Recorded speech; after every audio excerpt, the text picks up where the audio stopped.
महाशिवरात्रीच्या पावन पर्वावर नागपुरातील आदर्शनगर खामला येथील शिवमंदिर देवस्थानात शिवपुराण कथा आणि ज्ञानयज्ञ सप्ताहाचे आयोजन करण्यात आले होते। 9 फेब्रुवारीपासून सुरू असलेल्या या सोहळ्याची आज महाप्रसादाने उत्साहात सांगता झाली। वेदांताचार्य हरिभक्त पंडित तीरथ उपाख्य दादा महाराज यांच्या सुश्राव्य वाणीतून ही संगीतमय शिवपुराण कथा सादर झाली, तर पंडित हरीश भाऊ हेडाऊ यांनी व्यासपीठ चालक म्हणून जबाबदारी सांभाळली। या कथेदरम्यान सादर करण्यात आलेल्या विविध झाकींनी भाविकांना मंत्रमुग्ध केले। या सप्ताहात काकड आरती, महापूजा, रुद्राभिषेक, कीर्तन आणि भजनांचे विशेष आयोजन करण्यात आले होते।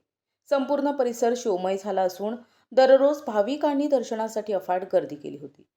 समस्त शिवपरिवाराच्या अथक परिश्रमातून साकारलेल्या या भक्ती उत्सवाचा समारोप आज गोपालकाला आणि महाप्रसादाने करण्यात आला। मी सौ कला अशोक नागुलकर, आदर्शनगर खामला। आमच्या या शिवमंदिरामध्ये, आदर्शनगरातील शिवमंदिरामध्ये दरवर्षीप्रमाणे यावर्षीसुद्धा महाशिवरात्री महाकथेचे, शिवपुराण कथेचे आयोजन करण्यात आले।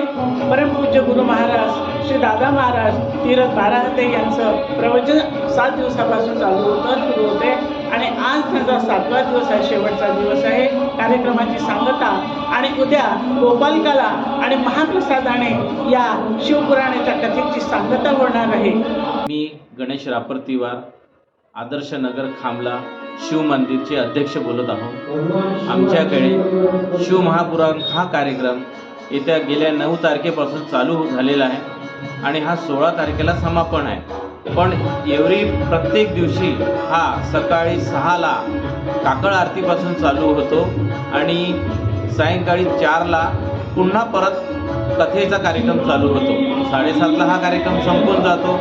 नंतर अर्ध्या तासानंतर आपला गाण्याचा कार्यक्रम होतो आणि सगळं भाविकांना आम्ही या कार्यक्रमाला बोलवलेलं आहे आणि सगळ्यांची उपस्थिती पण भरपूर आलेली आहे। सगळ्यांना मी अभिनंदन करतो या बाबतीत।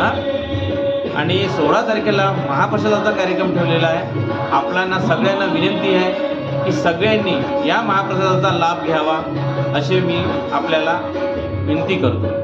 प्रतिनिधी अनिल बालपांडे, NTV न्यूज मराठी, नागपूर।